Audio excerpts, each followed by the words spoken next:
শবনম আপার সাথে আমার দীর্ঘ সময়ের পরিচয় এবং আপা বলছিলেন যে আমি একটা ছবি করতে যাচ্ছি, হয়তোবা তোমাকে ফোন করব। তো তার দীর্ঘ সময় পরে আসলে ফোনটা পাওয়া, তারপরে তো আমি যেহেতু গল্পটা সম্পর্কে একটু একটু জানতাম, তখনও ফুল স্ক্রিপ্ট জানতাম না। তো স্ক্রিপ্টটা তো আসলে খুবই ওই যে যেটা বললাম না, খুবই প্রশান্তির একটা স্ক্রিপ্ট। আসলে আমাদের সমসাময়িক সময়ে আমরা এত উত্থান পতন, ক্রাইম থ্রিলার, অনেক মানে অনেক রকম কিছু দেখছি। তো এটার মাঝখানে এই যে যেমন ধরেন যেই জিনিসগুলো আমাদের সংস্কৃতি থেকে অলরেডি চর্চার অভাবে হারিয়ে যাচ্ছে, যেটা পরমদাও বললেন কনফারেন্সের সময়, তো এইরকম একটা বিষয়কে যদি নানানভাবে পোট্রে করা যায়, এটা তো আসলে আমাদের পরবর্তী জেনারেশনের জন্য থাকবে। এটা আমার প্রথম একটা আগ্রহের দিক ছিল।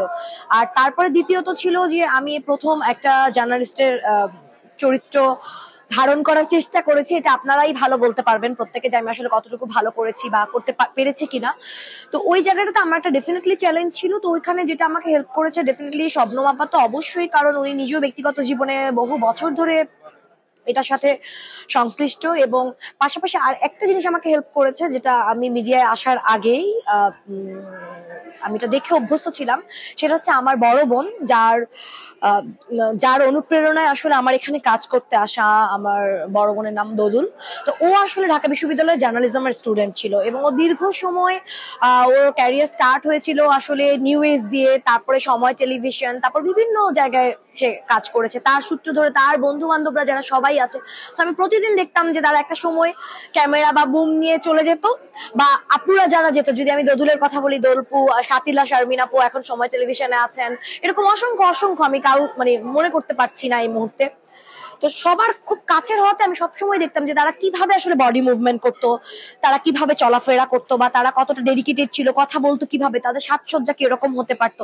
তো ওই জিনিসটা না থাকে না, বড়দের কাছ থেকে তো ছোটরা কিছু কিছু নেয়। আমি এই জিনিসটা, আমার কাছে মনে হয় যে চরিত্রের এই জিনিসটাকে গ্রিপ করা যদি কেউ বলে, আপা আমাকে সাজেশন দিছে, কিন্তু আমি পুরোটা সময় শুটিং চলাকালীন বা শুটিং এ যখন আমি প্রিপারেশন নিচ্ছিলাম, আমি ওই শামসুনার হলে আপাদের রুমটা, ওই জার্নালিজম ডিপার্টমেন্টে যে ভাইরা বা আপাদের সাথে আমার দীর্ঘ সময় সাক্ষাৎ ছিল। রিয়াদ ভাই প্রথম আলোতে আছে, ম্যাক ভাই তখন চ্যানেল আই ছিল, রামিম হাসান সময় টেলিভিশন, মানে এদের সাথে আমার এত উঠা বসা, আমি প্রতিটা সময় শুধু মধুর ক্যান্টিনের পিছনে বা আইবি এর মাঠের ওই জায়গার কথাটা মনে করতাম।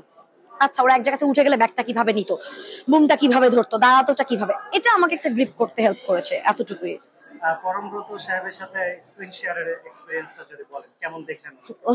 ওই যে ওটাই যে বললাম যে দাদার সাথে তো আমার আগে কখনোই দেখা হয়নি, এবং যখন আমি শুনলাম যে আমার একটা এত রিমোট এরিয়ায় গিয়ে একই সাথে টানা 14 দিনের মতন থেকে শুটটা করতে হবে, তো তখন আমার কাছে মনে হচ্ছিল যে আসলেও আমি পারবো কিনা। কারণ সেই সময় আমি অনেক নতুন, কারণ সেই সময় আমার আলফা করেছি টানা, আমি চন্দ্রাবতীর কথা করেছি, লালমোরগের ঝুটি, কিন্তু আহ আমার যারা কোয়ার্টিস্ট ছিল ওই সমসাময়িক সময়, আমি কোন স্টার কোয়ার্টিস্ট পাইনি আসলে।